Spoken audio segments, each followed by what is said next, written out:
আসসালামু আলাইকুম। মুরগির মাংসের কোরমা রান্না করব। তার জন্য দিয়ে দিয়েছি গরম তেলে গরম মশলা আর তেজপাতা। এখন দিলাম পেঁয়াজ ভেজে নিয়ে তারপর এতে দিয়ে দিব আদা আর রসুনের পেস্ট।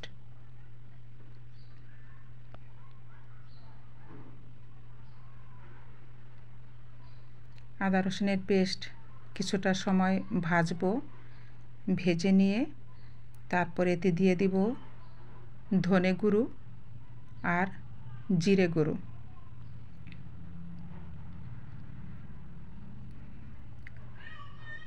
ধনে জিরে গুঁড়ো দেওয়া হয়ে গেল, সাথে দিব কাঁচামরিচ, পেঁয়াজ আর আমন্ড পেস্ট। এখন এটাকে খুব ভালোভাবে কষিয়ে নিব, অনেক সময় ধরে কষাতে হবে। আর ওদিকে আমি মাংস পানি ঝরিয়ে অল্প লবণ মেখে ডুবো তেলে সোনালি করে ভেজে নিয়েছি। অনেক সময় এটা নিয়ে ভাজতে হবে। যখন মশলার তেলটা আলাদা হয়ে যাবে তখন এতে দিয়ে দিব সেই ভাজা মাংস।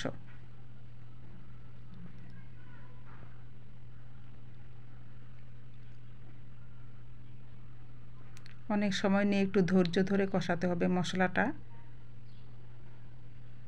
এটা সুন্দরভাবে কষিয়ে নিলে মাংসটা খেতে টেস্ট হবে। এখন দিয়ে দিচ্ছি সেই ভাজা মাংস। আমি এটায় তেল খুব বেশি ব্যবহার করিনি, আর এই রান্নাটায় আমি কোনো পানি ব্যবহার করব না। গরুর খাঁটি দুধ ব্যবহার করব এবং অল্প পরিমাণ দুধ দিয়ে আমি মাংসটা সুন্দরভাবে কষিয়ে নেব। মাংস কষানো হয়ে গেছে, দিয়ে দিচ্ছি কিশমিশ।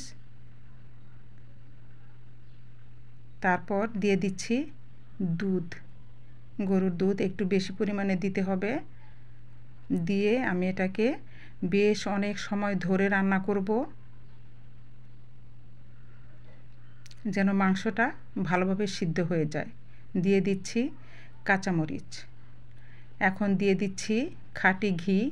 এই ঘি আর মাংস খুব ভালোভাবে মাখামাখি হয়ে গেলে আমার রান্নাটা শেষ হয়ে যাবে।